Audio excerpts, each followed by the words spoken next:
Welcome, everybody, to the R&R Catcast, a fan-based podcast focusing on Montana State athletics. We're two dudes named Ryan from the state of Washington talking about our dear Montana State. We hope you enjoy.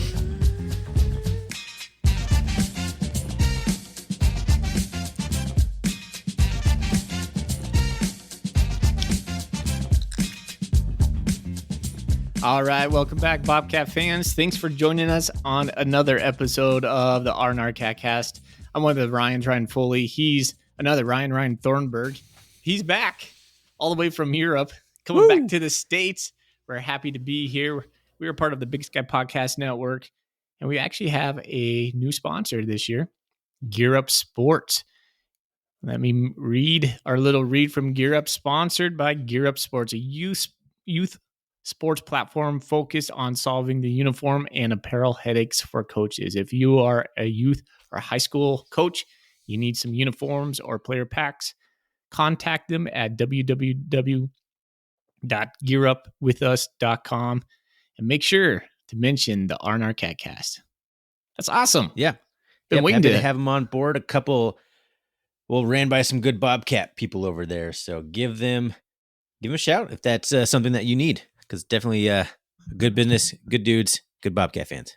Absolutely. I'm excited to actually mention him. That has been fun. It's been in the works. Yeah. And now the cat's out of the bag. That's right. Happy to have Gear Up with us. Excellent. And stuff. More stuff coming related to that too, I think. Yeah. But we'll get to that probably later on. Don't think we're quite ready. Hopefully next week. All right. Next week. Well, we're back.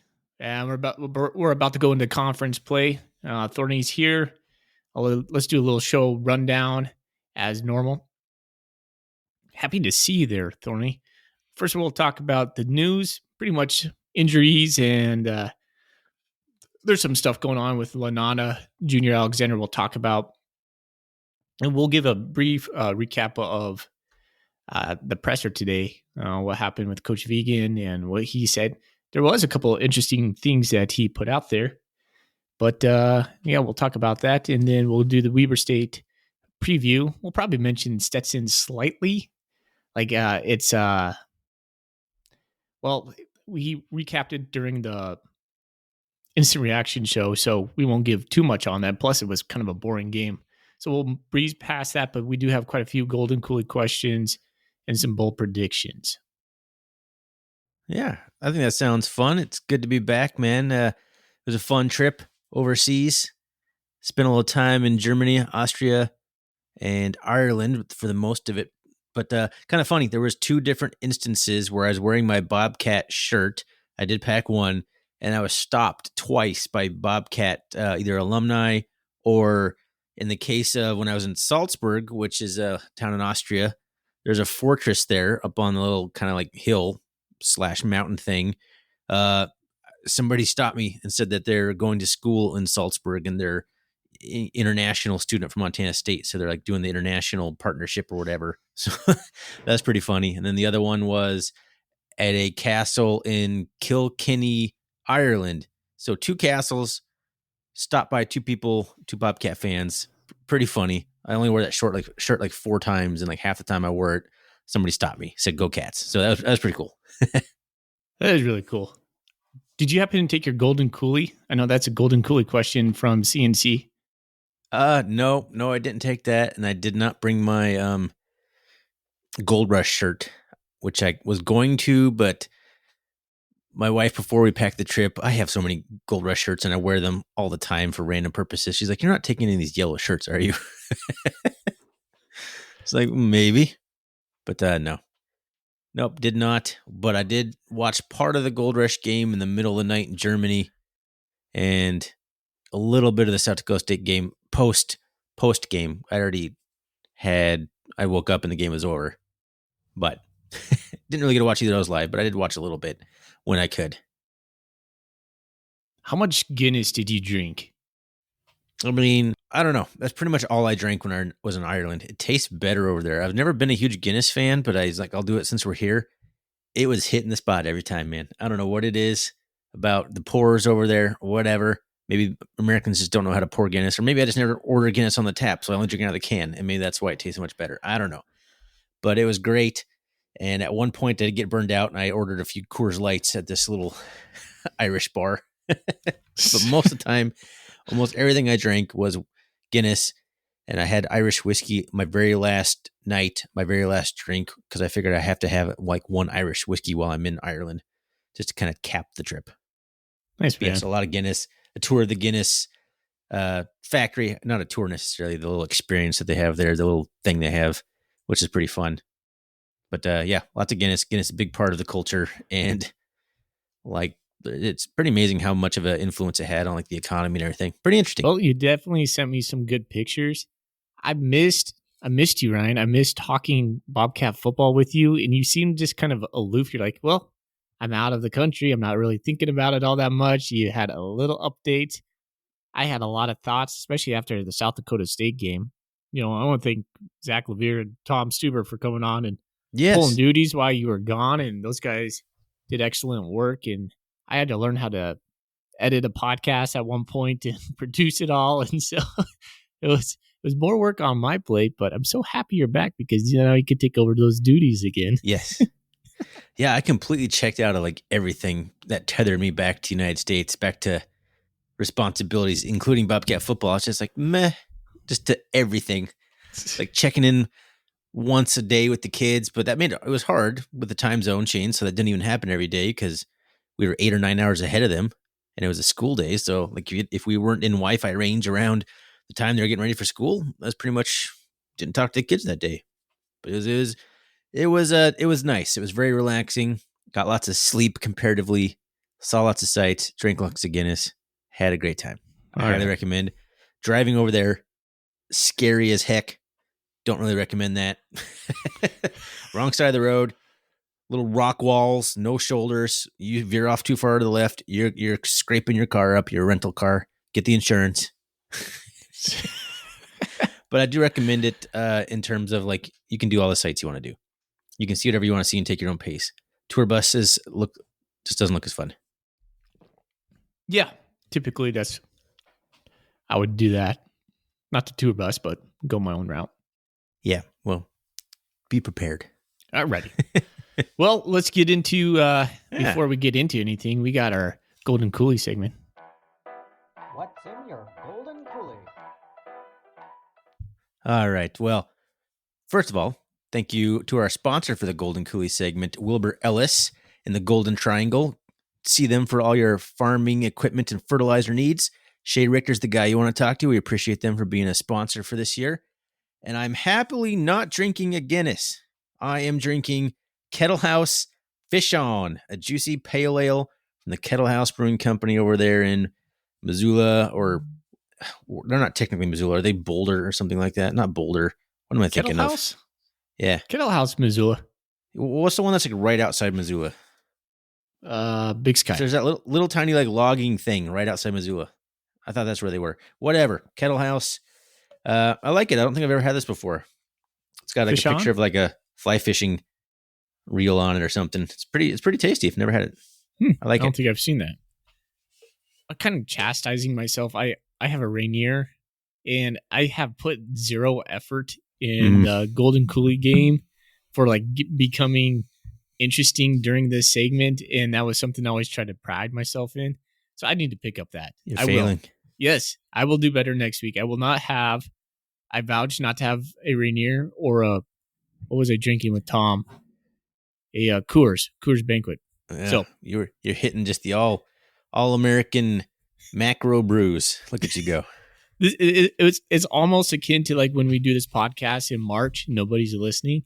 Nobody cares because there's nothing going on. You're like, what do I have in my fridge? You have like you have your Skinny Ultra. What are those little things? Michelob Ultras. Michelob Ultras, yeah. I don't fit in the coolie. They're too skinny. Yeah, that's pretty much what it comes to. At some point, it's just whatever's left in the fridge. But it's too early in the season for that, Foley. Yeah, I know. Get better. And I was at Rose Hours today. I could have done better. I should have, but I just didn't want to take the time to actually just sit there and think. So that's on me. I'll do better next week. Work upon for me. I even got a Miner's Gold as a backup. I got like 2 beers that are better than your beer. Look at you. Well, alrighty. Well, let's get into the news. which is basically the injury report. And we'll start off with Lanata Junior Alexander. Came out today that he didn't pass. His waivers, NCAA waivers, got denied, and this was always apparently from Coach Vegan, this was always something that was on the table. Now, I did not know this, Thorny, but he has 2 years of eligibility left. So his football playing is not done. It's just done for this season. It's frustrating. I guess I didn't know that. It just seems weird that it would take this long to figure that out. I guess that's what's so frustrating to me is like dragging players along like Junior Alexander in this situation. They went through fall camp, game 1, game 2, game 3. Am I going to get a play? Like they wait that long to tell you. It's frustrating. Oh, hugely frustrating. Could have easily figured this out in June, July, August, right? Come on. I feel for the fans. I feel for Montana State, but mostly I feel for Junior. It's going to be terribly hard. Coach Vegan said he's in a good spot and he has a good support system here. And that's really what it comes down to. Junior started at Arizona. It's a bad fit over there. Went back to Washington. Coaching change happened. Came over to Montana State looking for a fresh start. And apparently to Coach Vegan, he's thriving. So, hats off to you, Junior. That's a tough pill to swallow. We were all looking forward to seeing you. But man, it sucks. So that's the major news of the day. Can he still practice? I don't know. Yeah, that's a really good question. That's something I hadn't thought about that. Because if not, like that's tough. Because then he can't even be. If you're out there practicing, you can at least be part of the team in a way. But if you can't even do that, then like, what do you do? Yeah, that's tough. So that is tough. We'll report back when we know more about that. Let's get into some of the injuries. It looks like JT Reed and Ty McCullough have been practicing. They're not going to play this week, but they're about a week out. That's encouraging. And we haven't seen Ty McCullough. I mean, we'll talk about the receivers. He's one of them that we were hyped to see, but haven't seen. Paul Brott is going to be returning, and Simeon Woodard is going to come back as well. So both those guys are going to see some playing time. Paul Brott, first time this year. So he'll be, really welcomed on the defensive line, especially after Zach Black suffered a knee injury that is going to cost him the season.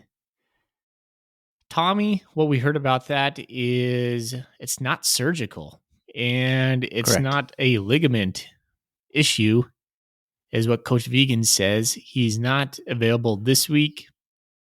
To be determined. It's all speculation at this point. I've heard everything. Yeah, you tend to think it's longer. Typically with this kind of stuff. Oh, who knows what it is, right? Who knows? Who knows? Mine's just a gut feeling like he's going to be gone for like 4 weeks or something stupid, right? Well, I'm just a little bit shy because I'm a Bengals fan. And then so the whole Joe Burrow calf thing, if you whatever you do, like if you think it's healed and you come back too soon and all the soft tissue stuff, I don't know if it's soft tissue, whatever it is, it's just another Tommy injury that we were having to process again. And it feels like an old hat, and it sucks because of, Tommy's Tommy and we need Tommy. I don't know, we could go down a lot of different routes right there. I try not to get pessimistic right now with that. It's hard, man. Like he's at this point, Montana State has 2 quarterbacks who both have a history of injuries. Yeah. So it is what it is. You have to game plan for it. You can't assume either one of those guys are going to be healthy for long. Unfortunately, you got to have a plan C and D, because I think it's not only that they have a penchant for getting hurt, is because Montana State uses them in a way where they will get hurt. Yeah.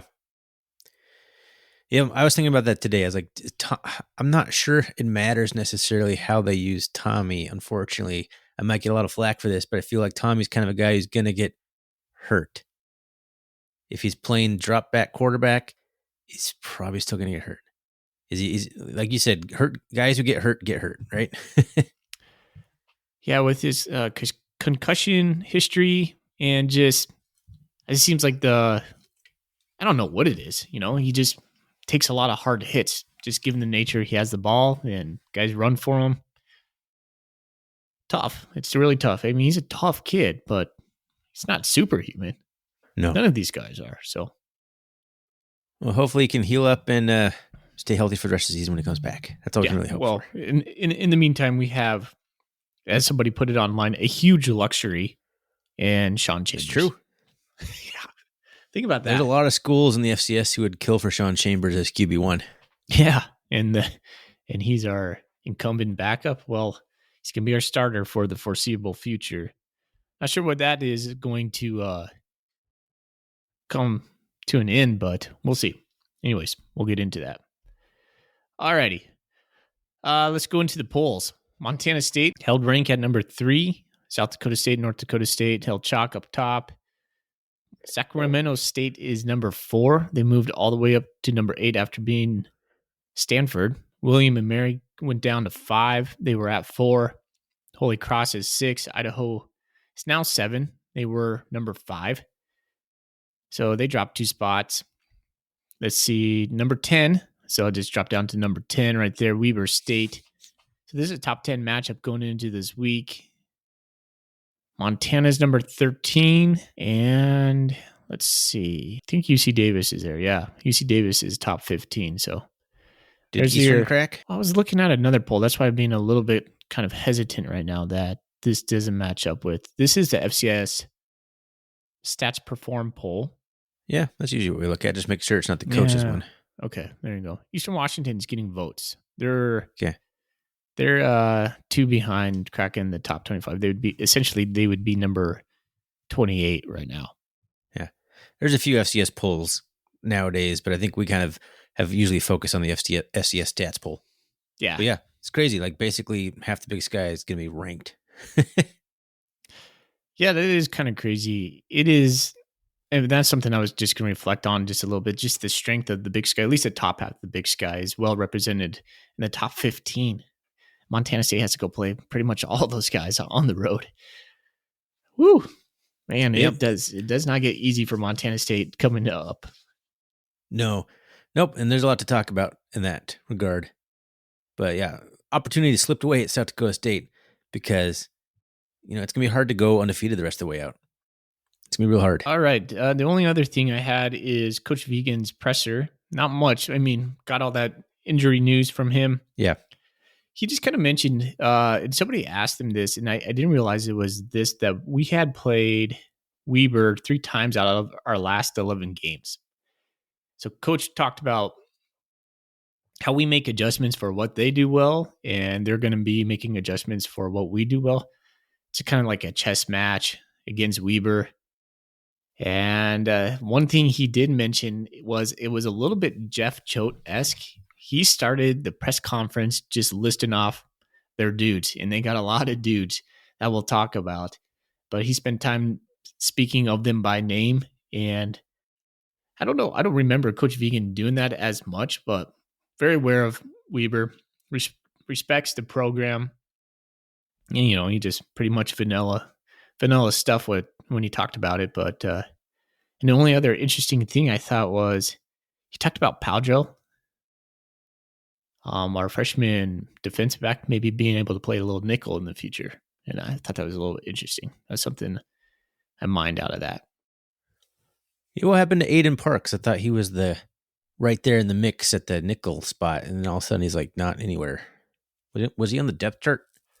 I didn't look at the depth chart today. Well, there's no Tommy on it. That's really the only big thing. He was on the depth chart for Stetson. So interesting that he's completely gone.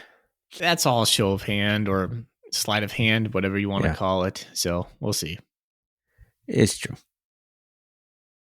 All right. Where do you want to go from here? Just talk about Stetson a little bit, to give a little stats recap. Yeah, stats, man. I'm back. This is what I do. I do the stats thing. I don't know if anyone likes it. I don't know if I like it, but I do it. So it's something that I do. All right, let's get into the game that was. Montana State takes care of the Stetson Mad Hatters from Florida, 57-20. Cats muster 26 first downs, going 5 for 10 on third down. That's a pretty good 50% clip there. 2 for 2 on fourth down, 618 total yards, 272 through the air, 16 of 30, 9.1 yards per pass, and no interceptions. But even with that decent passing game from Montana State, we still managed 346 yards on 9.6 yards per carry. 5 penalties for 32 yards. Still some stuff you don't want to see that reared its ugly head. We'll talk about that. 1 fumble lost by Jacob Trimble, and possession 28 minutes and 43 seconds for the Cats. Going over to Stetson, 16 first downs, 6 of 15 for third down. So Stetson actually did a decent job on third down. 280 total yards for Stetson, 175 through the air, 16th of 29 for 6.0 yards per pass, but they did throw 2 interceptions. That was a kind of big one there. 105 yards on the ground for just 3 yards a carry. Montana State really shut down their running game. Even though they busted a couple decent runs, every other run went backwards, basically. 4 penalties for Stetson for 14 yards. And yes, the 2 interceptions there, but they did win the time of possession battle. But, when Montana State's averaging like 9.5 yards per play, 618 yards, scoring a lot of points, you're not going to have to possess the ball for very long. So that one makes complete sense. So there's the team stats. Stetson was 2 for 2 on field goals. Montana State was 3 for 3 on field goals. And we had 4 sacks for a loss of 22 yards, which is pretty good. Some individual stats. Sean Chambers had himself a pretty nice day. He was 9 for 13 for passing for 140 yards, 5 rushes for 55 yards with 2 touchdowns. One being a long of, I can't remember, didn't write it down, but it was like 30-some yards or something like that. 30, because I'm looking at the stats, because I'm modern and I look at digital things that are still accurate. My wife had to bring my steno pad down. I left it up on the table. Good thing. That's even worse. That's funny. I was sweating there for a little minute. Stat pad. Can you bring it down?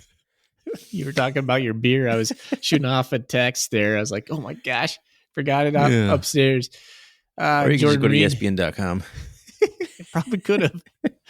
That would have been too hard, right? Okay. 7 for 17, 132 yards. Jared White had 4 carries for 80 yards. Jared White, man, that guy, all that guy does is do big yard runs lately. He only gets like 4 carries, but he's always buzzing him close to 100 yards. He had a touchdown. Julius Davis had 7 carries for 66 yards. Julius Davis is becoming our number 1 featured back, I feel. He's just kind of the workhorse. But they tend to give Scottree Humphrey the carries when they get into the red zone because he's just more powerful looking. He's like 17 years old, Thorny. Oh my gosh. He had 7 carries for 53 yards. He had 3 touchdowns. That's what I'm telling you, man. He's like this. He's playing the Sean Chambers touchdown role that we had last year, right? Elijah Elliott. Everybody's screaming for Elliott to get more yards. I mean, we all love Elijah Elliott. 3 carries, 49 yards. Jacob Trimble, freshman wide receiver, had 6 carries, 6 receptions for 104 yards. So there is a receiver, a Bobcat receiver, breaking the 100-yard mark. And it would have been a lot more if he would have hauled that in and not put that one on the turf there in the red zone. Cleveland, 2 for 42. Askelson, Nolan, some defensive stats. 6 solo tackles, 7 total. Zach Cruz had a tackle for a loss, 1 sack.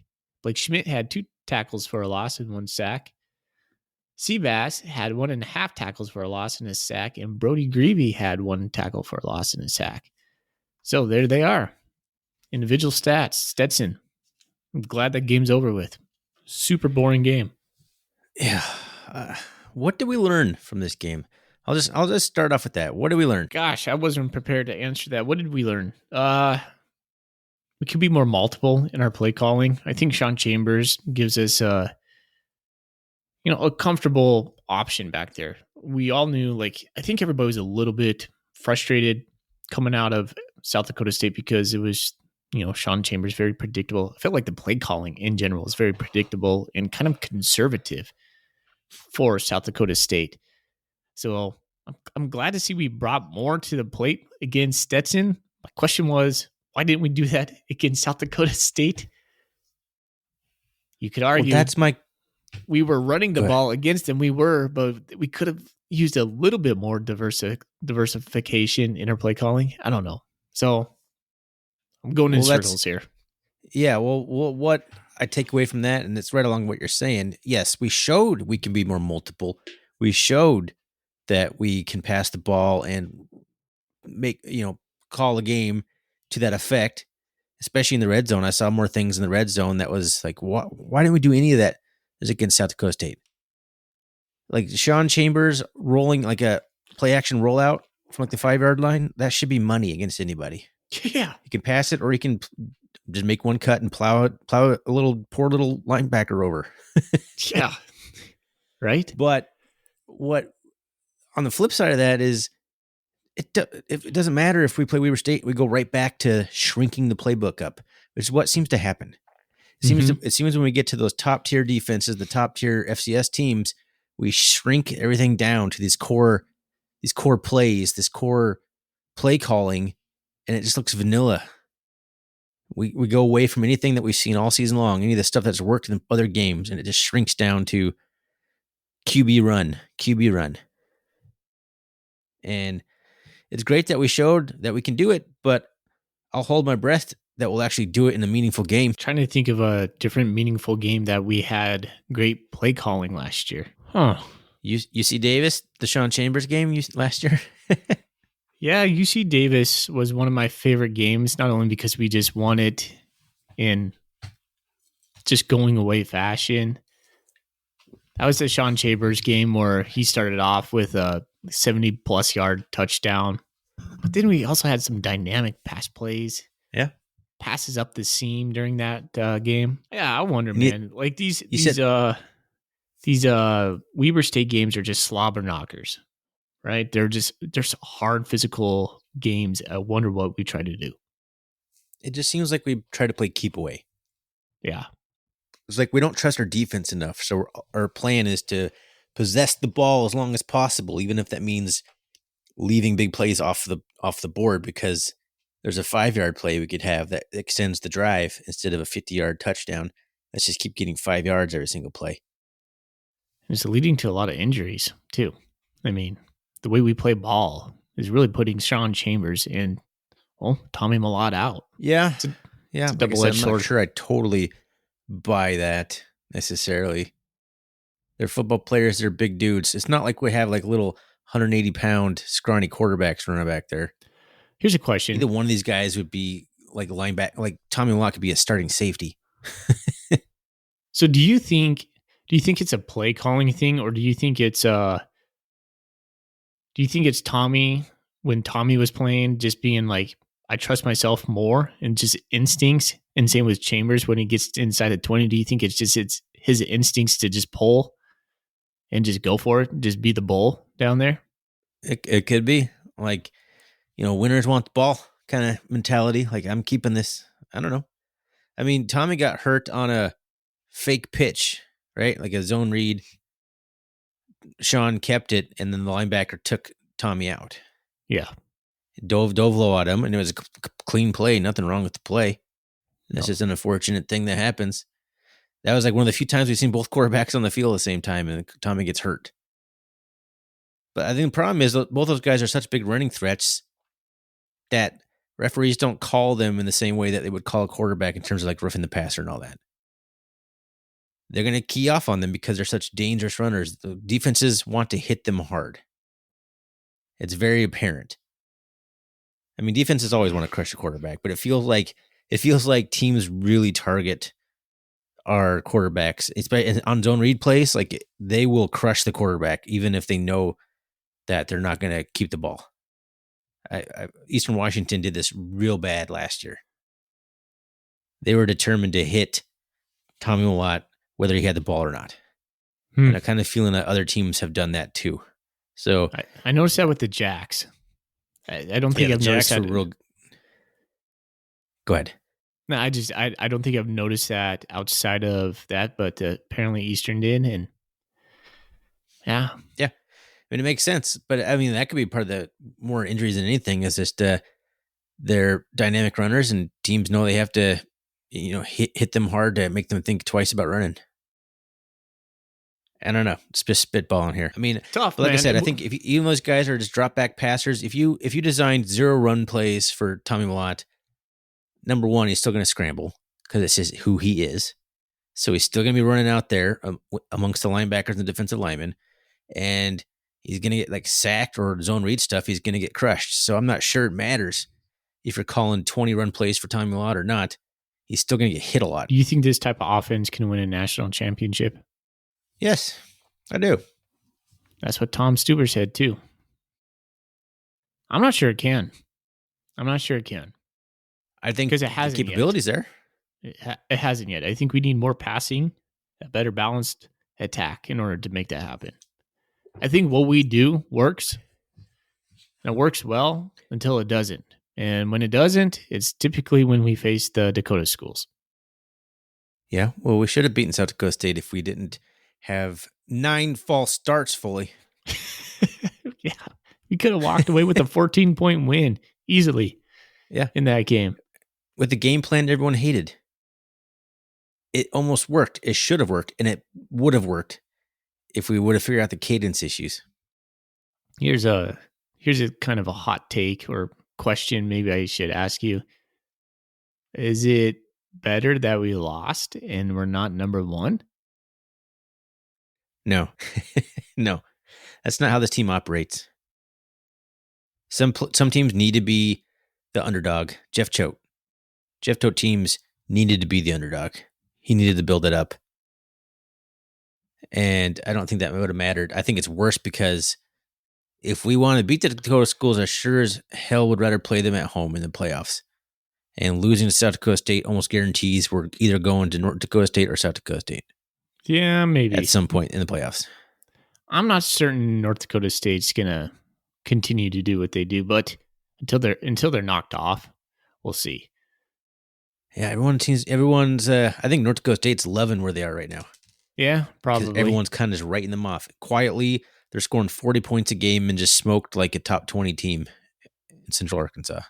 Just handled them.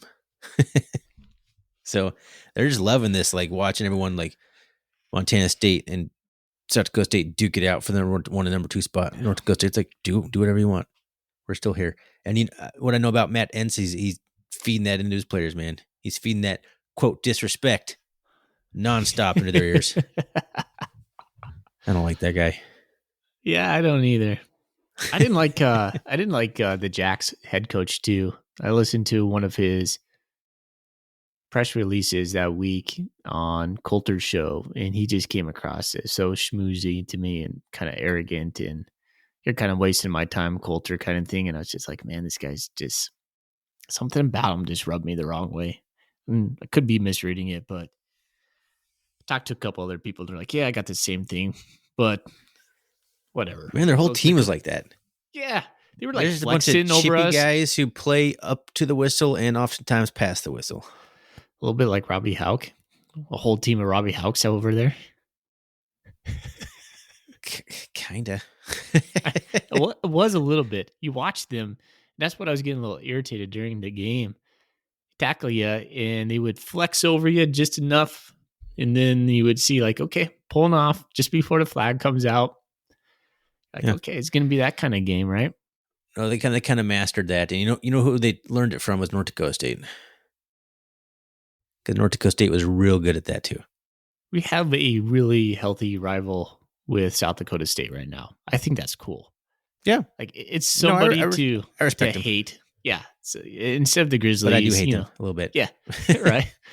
And you want to take them down. That's I think right. we will. I think we will get our revenge this year. Bold I hope take. you're right. Are we still talking about Stetson? I don't know. I don't want to talk anymore about Stetson. I didn't learn all that much. We learned we could put away a crappy team. I like our defense this year, man. That's one thing I continue to do. I like our defense. I know Stetson hit a couple passes, but yeah, they were against second, third stringers, trying to figure out their gap scheme, and they're just going to be missing a gap here and there. And they made some good plays. Stetson. I like our defense. I don't love them yet, but I think it's a huge improvement over last year. Yeah. That's where I'm at too. I don't love them, but yeah, it's an improvement for sure. There was that one play where their running back went to the left side, looked like it was bottled up, and he just bounced around, and then got like a 40-yard gain, and was one shoestring tackle away from breaking a big touchdown run because we couldn't wrap up. Now we didn't set the edge on that one either. So, and I went back and watched that play. When he cut back, John Johnson was in the backfield there, and for some reason, he was facing sideways because he was completely out of position. He wasn't expecting a running back to pop back his way. And instead of like going back toward the line of scrimmage and making the running back bounce outside, he kind of like froze in place and then went to the left, aka back into the backfield. So he got juked to the opposite side of where he should have gone. He should have just forced the guy outside. It was pretty funny. I mean, it worked out in the end, but this stuff's not going to work against Weber State because one thing Weber State is really good at is breaking tackles, especially Bankston, the running back. Ooh, if we can't wrap him up, he's going to eat us alive. Yeah. So no more of that about him last year. Hitting to like level guys, wrap up. That's fundamental tackling is when it's going to have to be because you're going to be putting lots of one-on-one positions and you have to make those tackles. Can we talk Weber? I think so. Did we want to do any sort of out-of-conference recap? I think we kind of did a little bit. I guess we kind of talked about South Dakota State. There's really no point in talking about Utah Tech. And we've already talked about Stetson. So I think we're probably kind of good on that. I put that in the notes. But I feel like that's good enough. Well, I got to say my little word about South Dakota State, which I was itching to. But I think I got most things covered. If it comes out, just let it go, man. Because it's cathartic to talk and vent against the Jacks. And we're going to keep track of those dudes over there. You and I both pinned in losses for South Dakota State. So yeah, this was what we were predicting going into the conference 2-1. It's so funny. Like predicting a loss and then actually losing is like all of a sudden you're mad. It's like I thought we would lose. So why am I mad? And it's also funny, you and I talked about how we think Montana State gets better throughout the year. So if we think that's the case, like what's the problem? Like we're sitting not bad. Not sitting pretty, but we're sitting pretty good. As long as we take care of this next game, this is a huge game. Yes, this is a huge game. So in recap, we're going to play Weber, and then we have Portland State at home. We go to Cal Poly. Should win there. We're at Sac State. I don't know what to think about Sac State. I'm not convinced that they're good. I'm convinced that they're good, but are they like our level? I'm not sure about that. Have we played them since that homecoming game you and I went to? I don't think so. That one's at 8:30 at night. Oh my gosh, that's gonna be terrible. Okay, that's perfect. That's great. The kids are in bed. I get uninterrupted access to watch an entire football game. Yeah. Okay, so after this week, we have two games that we should be favored in, heavily favored: Portland State, Cal Poly. At Sac State, that's gonna be tough. Then we come down to the Palouse, play Idaho. So back-to-back, pretty tough games. And then we have Northern Arizona and Eastern Washington at home. Finally, Eastern Washington has to go to Bozeman. Finally. Don't get me started on that. Holy cow. And then we go over to Missoula. So, man, I don't know. Yeah, it feels really, if we lose this week, it's going to feel really bad. It's going to feel like, okay, backs against the wall, Jeff Choate mentality all over again. I don't want to feel that. If we lose to Weber, 7-4 is in the cards. Absolutely. And I think this is kind of a grudge match for Weber. We've beat Weber the last 3 times. So go back in Vegan's era. Go back to when Troy Anderson was playing with us. We had a 13-7 victory. A Friday night 13-7 victory. Oh, that's right. October 15th, and it was just a physical, all-out brawl. And I remember watching that game going, holy cow. Just slobber knocker. Yeah, that was one of the most physical, just brawls I've seen. Yeah, 13-7. Jay Hill, Coach Vegan, Freddie Banks. It was... that was in Ogden, too. And then we played Weber twice last year, 43-38 on October 22nd, when that was the infamous game where they couldn't snap the ball. Such a weird game. We came And back they from still a kind of huge had a deficit. chance to win that game. Yeah. It was like this was kind of a theme where Montana State would take the win or take the lead, and then we were just praying to hold on. And Ty McPherson dropped the ball on fourth down at the very end of the game and then hit him in his hands. And it was uncharacteristic, but he had a couple big drops in that game. I felt lucky that we won that game. I felt actually that Weber lost that game rather than us winning that game. We had a punt return and a kick return against us that game. We just did not look sharp. No. And then Nope. we won in the second round of the playoffs. We were all really nervous because Weber was coming back to town and we jumped out on them like 33 or 30-10. And then who was their quarterback that got kicked out? I was thinking about this guy today. He got hurt. Constantine. Was it Constantine? Was that No, it? that was 2 years ago, I'm pretty sure. Yeah, this kid. Because he was a running joke on the Big Sky Podcast Network, so I'm pretty sure he was already gone by then. Because he transferred like Rice or something. That's right. Gosh, it was yeah. He's so forgettable. Is it Shanks? Was there a Shanks? Who am I thinking of? Shanks. Anyways, what was his name? Current quarterback, Kylan Weiser, came in for him and led Weiser, and led a couple drives back for them. Could sling the rock, and we were just holding on again. And it was something where I think we got stopped on 4th and 1 where we could have put the game away. It was just kind of those games. So I don't know. I feel like this is a grudge match, and I think Weber's licking his chops. I also think Weber's looked pretty stinking good this year. They're 2-1. They beat Central Washington 10-35, and then they had probably their best game against Northern Iowa in the Unidome, beating them 34-17, doubling them up. They lost last week 7-31 against Utah. Utah's number 12 team in the nation. But man, Weber, they just look tough. They always look tough. To me, Weber's one of those teams that always just looks bigger than everybody else. Because they got really old dudes on their team that are like 25, 26 years old. I remember Jeff Cho always described them as like they have a Mountain West defense. Like they just look different than your other defenses of the Big Sky.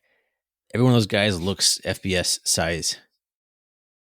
Oh, by the way, Bronson Barron is the quarterback. I had to go. It was eating me up. Like, what is his name? Bronson Barron. Yeah, we knocked him out, right, in that game? Yeah. And then, Kyle Weiser, the guy who's currently the quarterback. Yeah, man, they were physical against Utah. Now, Utah's missing a bunch of their stars, but losing 7-31 to the number 10 ranked team in the country, and it was 7-7 at one point. I mean, that was nothing to hang your head about. What was Weber in the Big Sky power ranking polls? We didn't talk about those because we didn't write it down. I know you tried to put it in. So I think Weber was 3. Yeah. So remember preseason they were ranked number 6 in the conference or something like that. Maybe 5. Like to finish. You're conflating two things. Like that Big Sky power rankings is our fun little group. But the actual preseason conference polls. Yeah, I think they were picked to finish 6 or something. Yeah. I'm just saying Weber's better than what we were thinking they would be. So well, maybe. Have they done any? I mean, winning at Northern Iowa, maybe expected, but the other two were completely expected. So I'm not sure that we know who Weber is yet. I'm not sure we know who anybody is yet. But I mean, yeah, they're 2-1. They're looking like they got. I don't know. They look like they're not quite as good as they have been. They're not as elite statistically as they have been. Like if you're looking at the team stats, the defensive leaders, now it's out of conference. Everything's kind of hard to compare right now. But when's the last time, Weber State is like 4th in scoring defense, and they are 6th in yards per game defense. Huh. Like that's, I know they played Utah, but that's just not quite what you expect out of Weber State. They still got a guy named Winston Reed. They're always top 3 everything. Who's Winston Reed? Only like the Big Sky preseason MVP. He's their linebacker, first team. You'd think I know that. Well, he's a guy. He's been there for a while. And I think his brother played on the team as well. They have some players. I mean, one thing we're not going to kick to what's his name, Abraham Williams. Well, at least we hope we don't. I hope Hall puts it out of the back of the end zone. Yeah, if Abraham Williams gets a return in this game, somebody failed. Either Brandon Hall, Coach Vegan. Who's our special teams coach? Is it also Vegan? Justin Udy. Is Udy special teams now? Mm-hmm. Okay. Well, someone's going to be held responsible if Abraham Williams is able to return a kick. Kick it out of bounds. I don't care. I love how Justin Udy, for some reason, gets mischaracterized as every coach because for some reason the TV camera's always on Justin Udy. Yeah, they're like, did they say Coach Brent Vegan one time? Yeah, he was Coach Vegan at one point. He was Coach House, right? Another game. Poor Coach Udy. And Coach Udy's always just fired up too. He's just sitting there jawing the whole time. I think the South Dakota State game, I think the flag was on Coach Udy. And the camera went to him, but I never heard. I don't know if it was ever confirmed who that flag was on. But I think it was Udy. But I don't know. But yeah, anyway, so if Udy's also responsible for this, maybe the graphics could say somebody else and you'll get out of it. I don't know. Yeah. But it's pretty simple for me for Weber State to me. And I put this on the Bobcat Nation today. Don't kick to Abraham Williams. Okay. Tackle. Yeah. Right. Don't get beat deep. Because Weiser, the thing he does best is throw a deep ball. He's got a strong arm. Mm-hmm. And I mean, that's pretty much it. There's one more thing on there. It's going to drive me crazy. I'm going to go look it up right now. But it seems like it's, oh yeah, and then the game plan is more than Sean Chambers 20 times up the gut. I think if those things, I think we have a decent chance of winning. And it's going to be hard. It's going to be physical. I'm not saying that I think the Cats have an easy victory or anything, but I think with the improved defense and the ability to run the ball in multiple ways, if we get back to that, I think we should be able to win this game. I don't doubt that.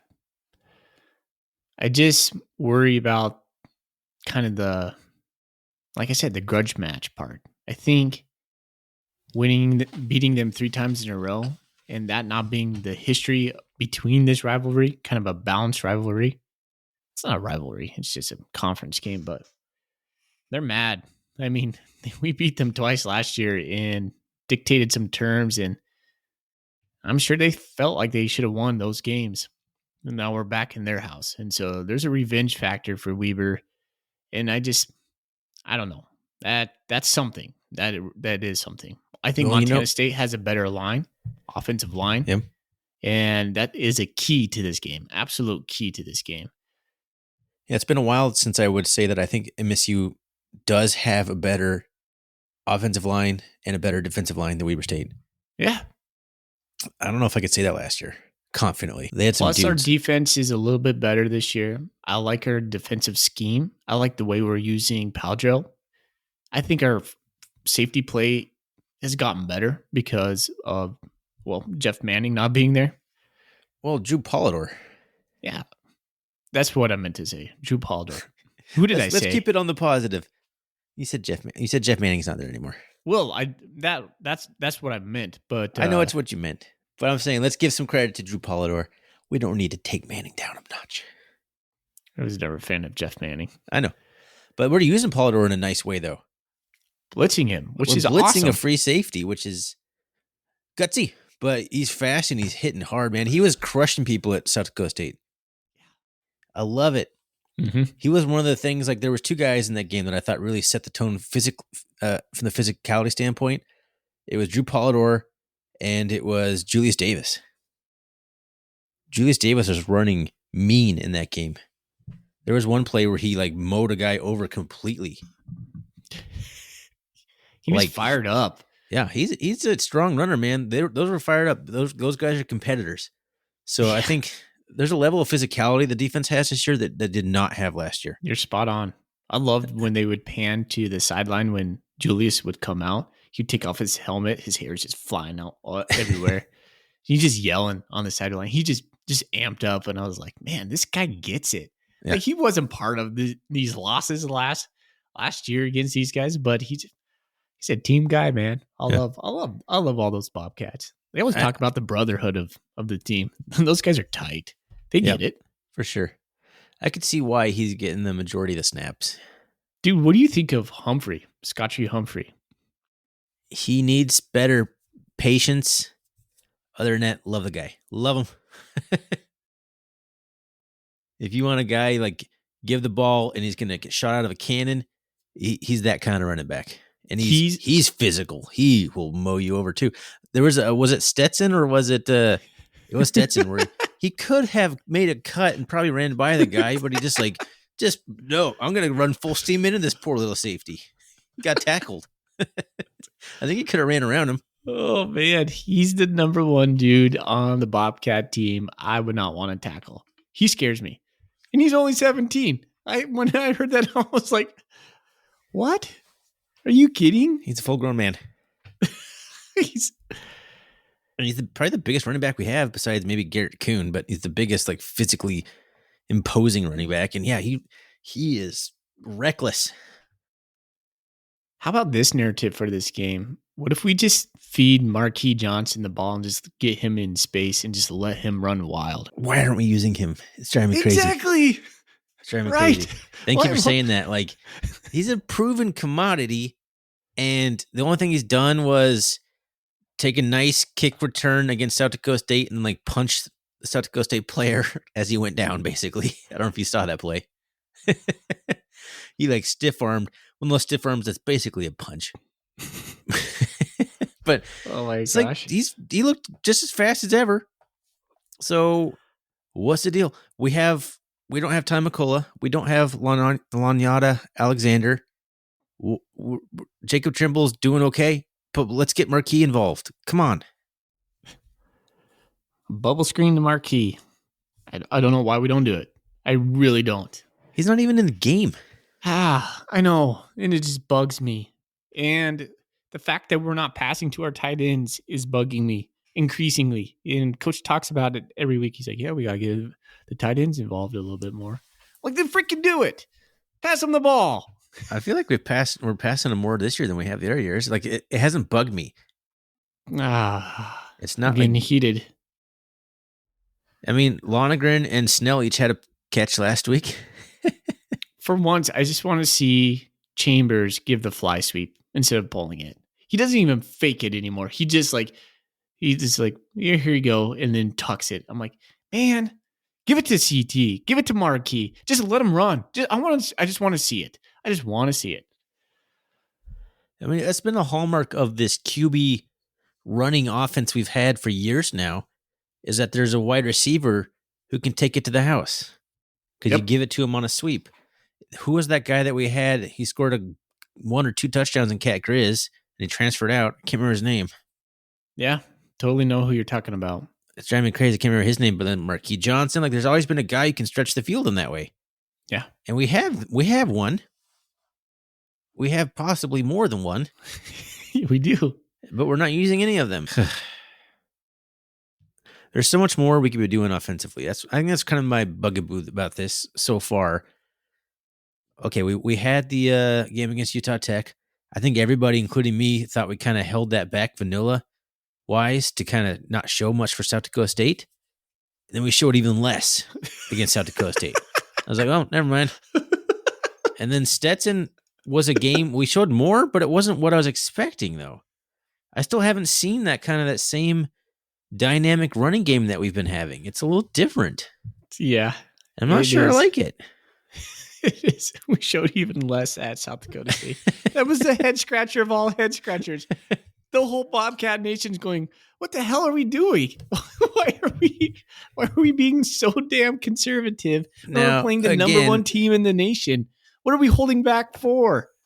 Conference play? Again, I don't want to rip on it too hard because minus stupid penalties, we would have won the game with that game plan. So as much as I hated watching it, I think it was smart because it was keep away football. But I just wish they would have gotten the running backs. Like you can do the same stuff you're doing by giving it to a running back a little bit. And in certain situations, like 3rd and goal, after you've been stuffed twice up the gut, I don't know, do a different play. So there's some small critiques in terms of like situational play calling, but I thought overall the game plan was good, if not boring. But it, like I said, it came within a couple stupid plays and a non-scoop and score punt block. 4 Bobcats there. Literally, there's zero downside to try and scoop and score in that situation. None. Exactly. The worst thing that happens is that South Dakota State somehow gets it and they kick it out of the back of the end zone and it's a safety. That's the worst case scenario. Every other one involves us getting the ball inside the 3-yard line because they can't advance it back. It doesn't matter. Oh man, I wish I could have watched you watch the replay of the game when you finally realized that we were there. Yeah, and then we had all those false starts. That was so frustrating, man. It was. I mean, I definitely wasn't as like. Man, Bobcat Nation was really. A lot of people were pretty upset about that game. I was like, I was more optimistic than anything after that. Yeah. So what I did is I woke up at like 4 a.m. or something. All right, let's check the score. I'm like 16-20. I'm like, hey, not bad. Just looking at the score, I felt pretty good about that. Like that score was respectable. After getting blown out by South Dakota State and pretty much every Dakota school except for the one in Bozeman, every other time we've been murdered by these schools in the last few years anyway. So I was pretty happy with that score. Watching the game, we let it slip away, but to me, it still showed that we could compete. I wasn't throwing coaches under the bus. My thought wasn't like, I don't know. There's so many negative people about that game. If anything, it just gave me more hope that we could beat these guys again if we clean some stuff up. It does both. It buoys hope and concern. I was really ticked at Housewright for calling that play 5 times in a row when we could do any number of things, of which he's called before. I love when we fake the dive and then leak out the blocker, the tight end, Snell, or do some sort of misdirection. It works all the time. Every single time it works for us. And I don't know why we did not do it. To me, this was a conversation I had. It felt like it was an ego thing. And that's something I can't get over. To me, it felt like we were just trying to prove that we could do it. And I was like, why? Yeah. This feels like we're working harder, not smarter. And we're just trying to just puff our chest and say, we will run it down your throat. We will.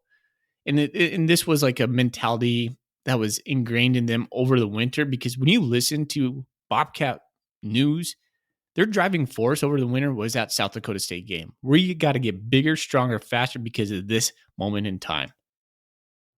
And I just think, I don't know, maybe it's this narrative I've crafted in my head of Coach Housewright getting caught up in this and then just being like, no, I'm not succumbing to it. I'm just going to prove that we can do this.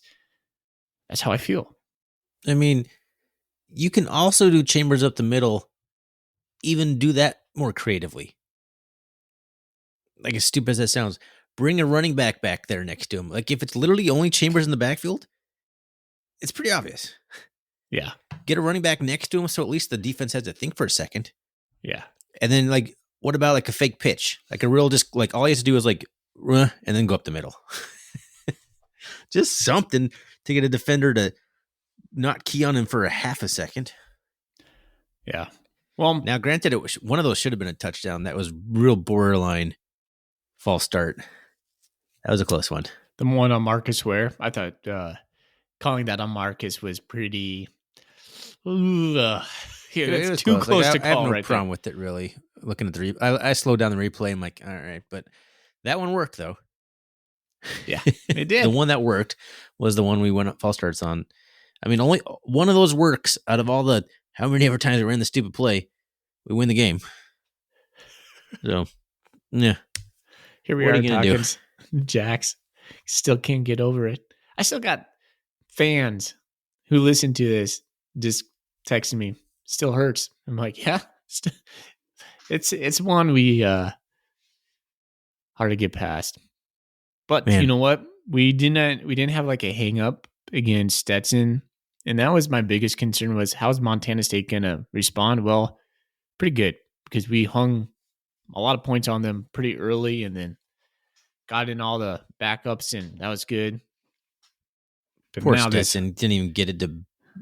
They got like 3 hours of sleep. That whole debacle with them not getting till Bozeman or not getting to their hotel in Helena until like what 5:30 in the morning. yeah. And They then didn't get to having Bozeman come- until like midnight or something. Then for whatever reason they stayed in Helena, slept for a few hours, and then bust over to Bozeman. terrible. So that alone, like, that's tough. It is tough. I felt bad for them after a certain point. Yeah. Not as But they bad kept as I felt battling. for I give American Stetson college credit, man. against They battled. Portland State. They battled all game. Oh yeah, there's that North American University, Portland State. Ugh. At least it wasn't that. I heard on today, I was actually listening to the Grizz fan pod. They had like minus 23 yards of Yeah. offense. Someone on the Bobcat That should Nation never be is like, allowed. is like That should never- this is basically Bishop Sycamore. Like if you're familiar with that whole scandal, there's some weird stuff going on. Anyway, we're going on a complete tangent here. Weber State. All right. We didn't hardly talk about Weber State. Well, Have you feel good enough about that? Have we talked enough about Weber State? Any more matchups you want to talk about? the guys I'm worried about are Bankston, their bruiser of a running back. He can move. He's big. He's like 200 pounds. He's got most of their yards already, but that's kind of deal. They're not rotating backs like they used to last year. They had like 3 backs last year. Bankston's their dude. Yeah, they So- had Dante McMillan. I remember that was a guy who gave us a lot of trouble. Yeah.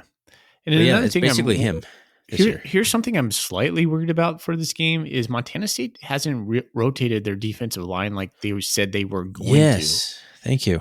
That was like a emphasis preseason, and then it just hasn't happened. We'll see what Paul Brott coming back, but like even when Zach Black was healthy, we were seeing him mostly in mop up time against Gold Rush and that stuff. But when it got to South Dakota State, it was the same 5. It's the guys that we normally see, but I don't feel that's sustainable. No, it's basically Valdez and Blake Schmidt never come off the field. Mm-hmm. That seems to be a problem. Maybe there's a defensive end, like Kenneth Iden factors in. It's like Kenneth Iden, Ben Seymour, and Brody Grebe kind of rotate a little bit, but Blake Schmidt, Seabass, they're always there. David Alston is in the mix. I see him a little bit, but yeah, interior guys. And so Brock's going to be an interior guy that they're bringing back. Be interesting to see to watch that at least. So there's something to think about. Well, it was good getting those guys some reps against Stetson. Yeah, they had a little bit of a rough second half there, but it's hard to get up for that. But at least those guys got some live game reps. Like Blake Heel played a lot. I mean, lots of guys got in that game, so that's good. But you're right, man. Like that was such a hallmark of just even a couple years ago, like Brent Vigen's first season. I felt like we were playing all sorts of dudes. Yeah, and now it's just like 2 guys on the interior, and that's it. I don't know what we're doing. So I just feel over time that I felt like we would get better on the defensive line. Just doesn't feel like we've taken that step. We just don't have the dudes. Ooh, I don't know. It's weird, man. You disagree? No, man. We held South Dakota State, one of the most potent running attacks and offenses in the country, to like 20 points, and Isaiah Davis did even have 100 yards against us. Can you compare that to last year where they did whatever they wanted against us? Oh, okay. Let me rephrase. The D-line has taken a huge step compared to last year. Outside of the guys we have, I just don't see the second wave being The depth isn't there. Yes, that's what I'm trying to say. The depth. But I think the front line's better. Okay, I can get on board with that. All right. But I agree. Like, we need to be having guys play because you can't ride those guys, and if they get hurt, we all of a sudden have nobody that's played any meaningful snaps. Mm-hmm. What's the harm of taking Valdez out on a 3rd and 15, 3rd and 20? Blake Schmidt, get him out. There was a cool play. I think I told you this against, was it South Dakota State? There was a unique formation that I saw where we sacked Gronowski on the play. We brought in, and I'm going to have a hard time remembering this, and I texted you it, but we took out Blake Schmidt, and we brought in Kenneth Iden, Brody Grebe. We moved Askelson up into the box. He basically was a defensive tackle. Then we had Seabass and Ben Seymour. So we had like 3 guys who were like pass rush defensive ends, and then Nolan Askelson in there, and then Seabass to eat up some blocks. And we got to Gronowski real fast, and we sacked him. So we actually had 5 on the line and only 1 true defensive tackle. It was a pretty interesting look that I hadn't seen before. Did you see it anymore? I didn't pay that much attention to it. It just kind of stuck out to me on that play for some reason. I'm like, is it? Because I think I saw 5 guys on the line, and I saw Blake Schmidt run off the field. So I think it kind of surprised me. Like, Blake Schmidt's coming off because we're talking about those guys aren't coming off. And I actually rewound the play. I'm like, well, that's a very interesting lineup right there. Gosh, man. So the defense, I think, has more wrinkles this year. I think the play calling has been better, and I think the play on all 3 levels has been solid. So the defense is improved. However, I feel like we play a little too much man. Sometimes I think we need to mix it up with zone, especially like, let's say when we face Idaho, if we go man, Giovanni McCoy might just slice and dice us. Yeah. Or throw some double mans. Yeah. Double team a guy. Gosh, man. Do you just ever stop and just look at Seabass's legs? I have noticed his calf muscles before. Those things are massive. Gosh. I feel like his thighs are like the size of my waist. I'd be interested. He's one of the most NFL looking dudes I've seen at Montana State in some time. He's sure muscled. He's just a specimen to behold. Yeah. He'll get looks. Yeah. All right. Let's get into some Golden Coolie questions. We got lots of them. Yeah. Let's start off in Bobcat Nation. And I'm crashing. You're crashing? I'm getting tired, man. I'm Are still you? a little jet lagged. Are you? Okay. I think so, yeah. We'll plow through them. We had T.I. Irwin. Man, that guy's a throwback. I hadn't seen his comments for a while. Giving Zach Levere some shine. Good for him. Let's see. Scrolling. Yeah, always the danger of putting someone else on the podcast. Instantly better than us. Zach, I know you're going to listen to this. If you go solo and take all of our listeners, well, you're lucky. I mean, you're welcome. You're welcome. Touche, I would say, would be. Yeah, he touche, did. Sir. He did a good job. He did really good. I'm glad you mentioned it earlier. I didn't have a chance to say anything either, but yeah, good job, Zach and Tom, and thank you guys for filling in my stead while I was just drinking Guinness and not thinking about Bobcat football very much. All right, so let's go through these pretty fast. Bleeding Blue says, who has the most carries for the Cats this Saturday? I think it's going to be Julius Davis. I was coughing. What's the question? Yeah, I was going to see. Thorny thinks it's his cough. Who has the most carries this Saturday? Julius Davis. Yeah, we both said the same thing. Or Chambers. Ooh, that's close. Davis. All right, Roger. So. Roger Fisher, 1994. Is that when he went to school? 1994? Dang. Do you think the coaches are hiding more creative plays until they absolutely need them? Who knows, Roger? If so, what constitutes a must-win game? If not, then why not play a few cards early? I think, Roger, that's the question of Bobcat Nation. I don't know. That's something we talked about during this podcast. Thorny, have anything to add to that? I'm going to channel like my Bill Belichick. Every game's a must-win game. Appreciate you, Roger, for many reasons. Hey, but yes, you're asking the question we're all wondering right now. I don't know. We talked about that. Like it feels like we haven't been creative this year, and we'll see if it's something we're hiding or if it's just the coaches are trying something different this year. Like I don't know. And as far as must-win games go, I do think the Weber State's a must-win game. Is it too soon to say to sit down with House Wright and have a couple beers and ask him? Hey, Hey, cut.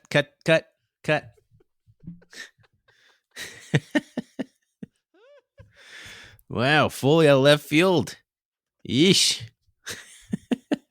Oh, that's a good one. Yeah. All right. You got to make jokes so you don't cry. You got to laugh so you don't cry, right? Okay. Cody. I'm sorry. I got to compose myself here.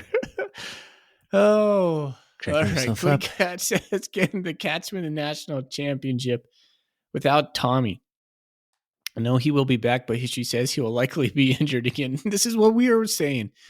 He has finished 1 out of 4 meetings with the Dakota State universities. That's an interesting stat right there. Can the Cats win with the national championship without Tommy? I actually think they can. And here's a little hot take. They actually might be better at the quarterback position without him. Now, Easy I now. know you're looking at me going like this, and yes, give me all of it because I'll waffle on this. I'm not firm on this take. I think we are actually more multiple with our play calling without Tommy Millott. I'm just gonna say that. It does seem to be the case. They let Chambers fly more for some reason, or Tommy just doesn't pull the trigger. One of the two. Maybe it's not the play calling. Maybe Tommy just doesn't have the gunslinger mentality, because Chambers is definitely more of a gunslinger. He'll let it fly. You know, Tommy's He'll also the throw interceptions. ultimate general out there, though, too. So there's gives and takes, right? You got the leadership. You got the we're not going to lose mentality with Tommy. You got the gunslinger mentality. I like being more multiple. Tommy gets it done, but we've also seen games where Tommy, for the lack of a better term, we've used it here, does the Tommy ball kind of offense, and it just pins us, essentially. We can't get out of that. I don't know. I'm losing a word right here, but we can't get out of that lane, and it feels like it becomes predictable. I had something to say, and I completely forgot it. All right, plowing on. You just kept going, and my thought just eventually just left my head. Thorny is dying. We got to get out of here. Okay. Colorado Cat says, now that we made it through non-conference schedule, what do you predict the Cats conference record to be? We did this a couple episodes ago. I think we're going to lose one conference game. Is that what you had? Yeah, it was a loss to Idaho. I had us going undefeated. Yeah, that's right. Because I had 2 losses. This is an 11-game season. We're going to start playing 12-game season. That's a whole nother conversation to have, actually. We're playing 12-game seasons? What are you talking about? Yeah, and going forward, I think starting next year. Every season is a 12-game season? I think so. It's kind of weird. So, I think we have one more loss. Yeah, Long-time Cat. I might change my answer to that, too. I think we'd probably drop one at some point. I hope I'm wrong. I might stick to my undefeated prediction, but one seems kind of likely. All right.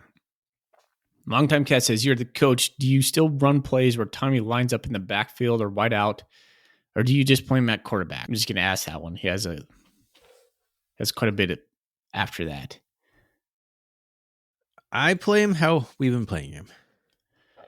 You don't change probably anything? design like 5 runs for Tommy, and then the rest of it I just let Tommy do whatever Tommy's going to do. Yeah. And knowing he's going to scramble at least 5 times probably. I see where the question comes from. I mean, obviously he got hurt on a non-contact play where he had the didn't even have the ball in his hand, and I see the frustration. It wasn't non-contact. He got hit pretty hard. Yeah, I said that wrong. I know what you're saying. He didn't have the ball, but he didn't smoked. Have the ball. Mm-hmm. So that could have been avoided. I think you got to just let him do what he's going to do and just accept the consequences if he gets hurt. Yeah. So, well, like I said earlier, I'm not sure play calling. I think he gets hurt kind of no matter what. So you might as well get the most out of Tommy when he's got the ball. Mm-hmm. Good call. Well, I agree with that. Who would win in a fight? I always like these questions. Blue and gold blitz. 1 Connor Moore size taco dollar. I got to process that. Taco dollar, but bigger. Or 3 Tucker 3 taco dollar size Connor Moores. I have to choose probably the 3. I'm going to say 3 taco dollar size Connor Moores. Just, yeah, easily, right? Because Taco Dollar is not that much smaller than Connor Moore in essence.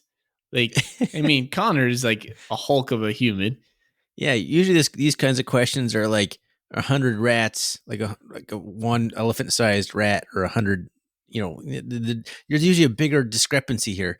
Like Taco's a small human, Connor Moore is a huge human, but they're not like they're still both humans. Yeah, I would say blue and gold. You probably could take that down to 2 Taco Dollar size Connor Moores, and then have those Connor Moores hop on one of them hop on the back of the Connor Moore size Taco Dollar, and then the other one take out the knees, and I think you're good. I think then you just like one versus 3 is always going to be hard. Yeah, and those two they're both competitors, so I picked the 3, no matter how big they are. Gosh, blue and gold comes back with another one. Why can we never have a dominating offense and a dominating defense at the same time? Because not many schools do, man. Yeah, quite simply. Tough. It is tough. Quite simply. It is tough. That's hard to do. You guys just got to have that perfect mix of dudes. Yeah. Although, if you have that, you win a national championship. Yeah, North Dakota State did it for years on end, dude. So it's out there. All right, flip. I hear what he's saying, though. It's frustrating. Like, we finally get a good offense, and the defense isn't like just 1 year, like 1 year removed from being a really good defense. All of a sudden, the defense is bad, but the offense is good. So it's like, ugh, come on. I hear you. All right, last one on Bobcat Nation. CNC Cat says, assuming that the Eastern Washington continues to play strong, could this be the most ranked teams MSU plays in a season? Also, Thorny, did you take a golden coolie with you to Europe? And what was the best thing you had to drink while you were there? It never even occurred to me to bring the golden coolie. I feel bad. Had an opportunity. Man, yeah, you could have took pictures with it everywhere. Could have. My wife took knitting. She's a big knitter, so she was taking pictures of her knitting all over the place. Cool knitting over the cliffs some more, blah, blah, blah. And I'm just in there, like, looking at the cliffs some more. So, best thing I drank, probably Guinness. Probably Guinness. Didn't have a huge variety. Not super impressed with the German beers. 1, 2, no beers I had in 3. Germany and Austria blew me away. Guinness probably. I was surprised how much I liked Guinness because I didn't think I liked Guinness. So I will say Guinness, even though I got burned myself out on it. To the front part of his question, yeah, I think that's right. I mean, we conceivably could play 5 ranked teams. If Eastern continues to win, we're going to play Montana, Eastern, Idaho, Sac, and Weber. That's a lot. That's a lot. It's a lot in conference, and then, of course, we play the number 1 team in the country out of conference. It's not every time you play a ranked team out of conference. That's more rare.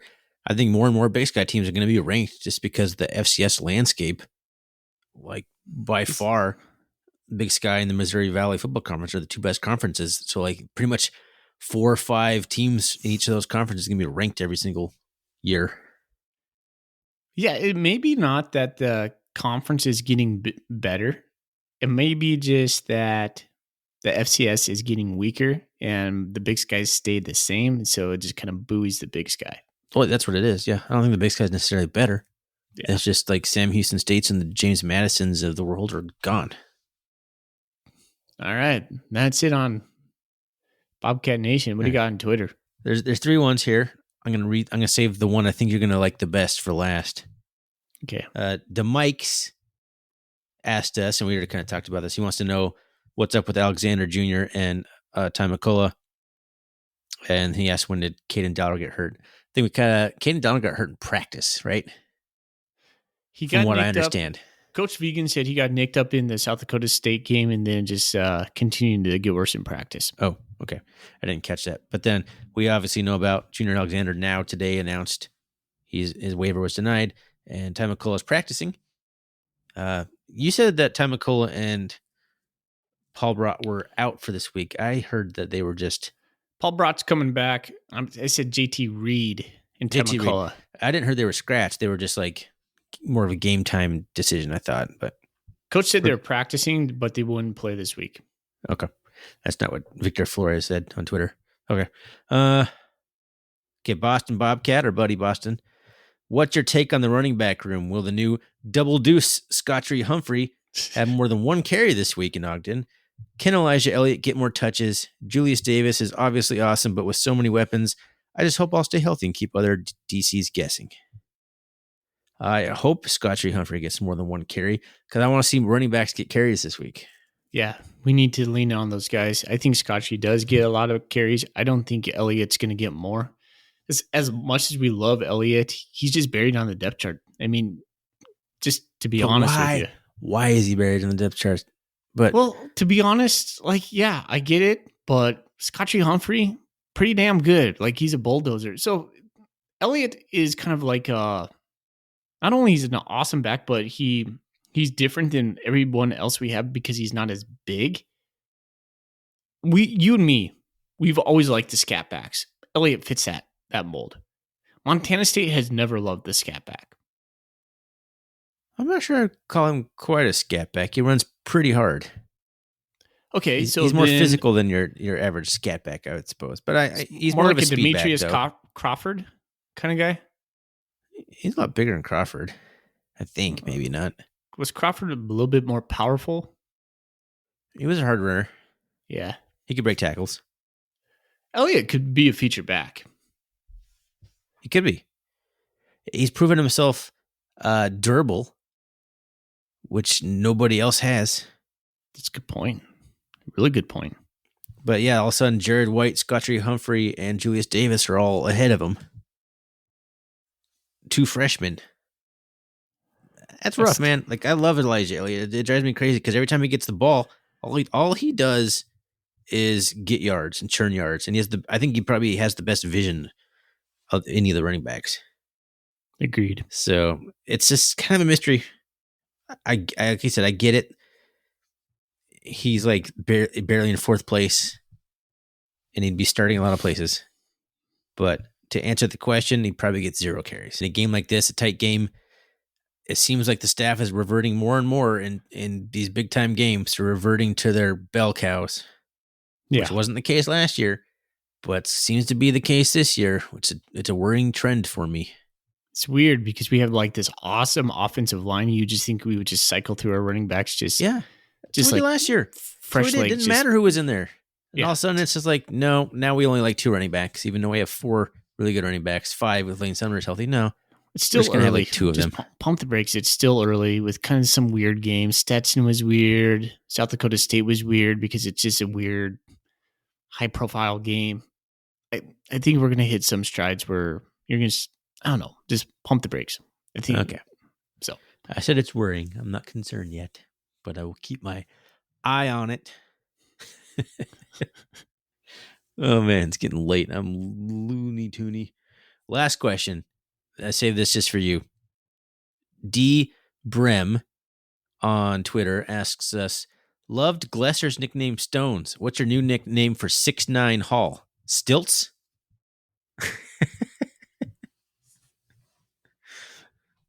The reason why Stones was so good. The reason why Stones was so good because obviously you had to have the stones to kick it through.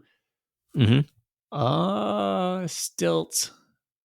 I mean, now that I see it, I can't unsee it. Yeah. I should have not said that and let you think on it for a minute, but Stilts is already in your head now. Stilts puts it through. Yeah, I could get behind that. Stilts. Yeah, it could be it. It could be Stilts Hall. Doesn't sound too bad. What to think more on that. I'm not officially adopting that yet, but I like it, and I have nothing better at this moment in time. One thing I still want to know: did players call Glessner Stones? Did anybody pick up on that outside of us, the few that listen to this podcast? I don't know. It's a good question.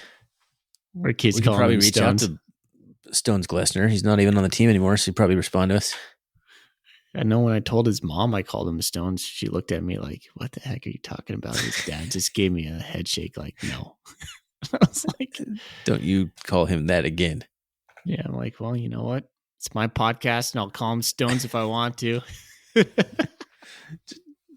That's true. That's true. He always will be Stones Glessner. Pour one out. I still got some beer left. Pour one out for Stones Glessner. kicking it. Where, Is he even where's playing he at at? UCLA? I don't even know. Okay, I can't keep track of all these California schools that everybody went to. Connor Wood went to where? Was he Missouri? Mizzou. Okay. And then Sessions went to Cal. Yeah, that's right. I forgot. Sessions went to Cal. I wonder if he's playing. Afonso went to San Jose State and then transferred to And then Cal. like, nope, I'm going to Cal. Okay, so now we have two former Bobcats at Cal. And then Stones went to UCLA. Is that right? Yes. Okay. It would have been way easier if Stones just would have went to Cal with Afonso and Sessions and then just Keep it all in one spot. Yeah, right.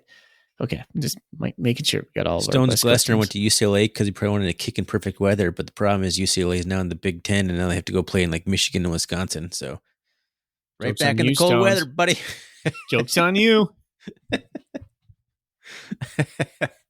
Oh my gosh. It's a good way to end the podcast. Is no one still listening at this point? I feel like this one was just garbage. Not Rusty. I'm back for the first time. It felt just bleh. But it started rough. The read for Gear Up, and I apologize, Mac, our sponsor. The read for Gear Up. It's like I went back to 5th grade and was trying to read all over again. I'm a math teacher. You telling me that your one practice read before we started recording wasn't enough fully? It was hard for me.